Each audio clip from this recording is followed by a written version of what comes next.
Hi, everybody. This is Katie. I'm on a trip, and Sam has been kind enough to run the meeting. So I'm recording my overview for you virtually beforehand. So in the May story packet, which is what this lab is about, there are 5 sessions, and I call them 5 buckets.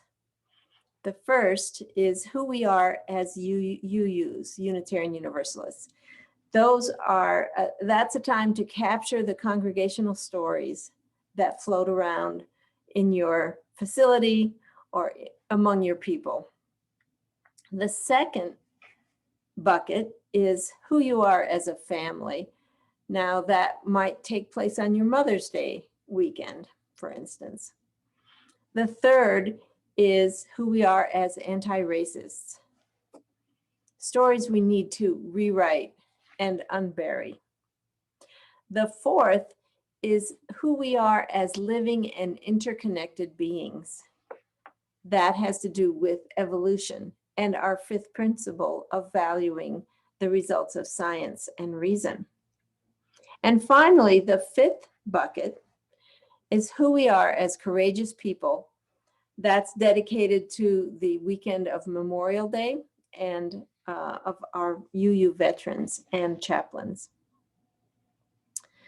So in the overall packet, I want to point out that there is a new mindful practice that the country is talking about.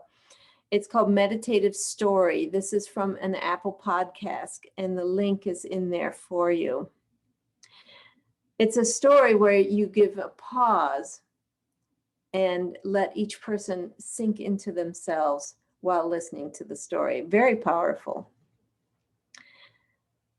Also, we suggest that you use Zoom to record some of those congregational stories. This format of recording onto your own computer is very powerful and very easy, and you'll be able to capture those special stories. So as we dive into this month of story in May, remember that we don't just tell stories, but stories tell us. So let me tease out a little bit of each of these 5 buckets. The first, congregational stories, I wanted to point out the yes and game of creating a silly congregational story. So each person has to start their contribution with yes, and then they make up a different part of the story. The second bucket, the families for Mother's Day, I thought this would be a fine opportunity to give a standing ovation to the caregivers in the children's lives. And I put in a little sound effect so that you can play that screaming, yelling, clapping piece, as well as have the kids clap for their caregivers and mothers. The third, the anti-racism and the stories we tell, has to do with the fact that we're in the middle of this story, and we will probably always be in the middle of this story, and how hard we have to work at these stories. There's a story I wanted to lift up, graciously shared by Reverend Katie Scudera, of the enslaved children that they read about in the 1700s that were part of the members of their congregation who owned these enslaved children, and also enslaved adults, and where they came from, and how even New England was not the anti-slavery historical story that we think of. Then the fun little suggestion is to become a crayon activist. This is a little girl named Belen Woodard who had a thing happen in her school about what color is the skin tone crayon, and how she became a crayon activist. The next and 4th session is the evolution, the 5th source session.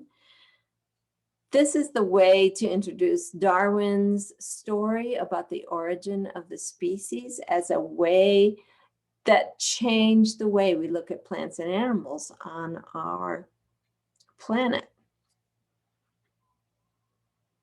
I always like to have an opportunity for people who to collect things to share those with the children. For instance, that would be your co-leader, someone who has a collection of rocks or butterflies or beetles or anything, just like Darwin collected things.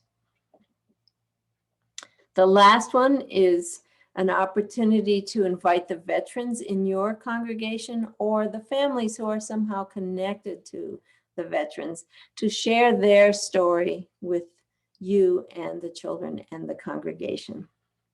There's also, of course, Mother's Peace Day connection there.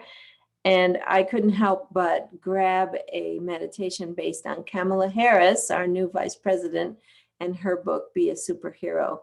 And that's how we all become courageous when we hear about courageous stories. So I hope you have a good rest of your talk, and I wish you the best in this month of story. Thanks, everybody. See ya.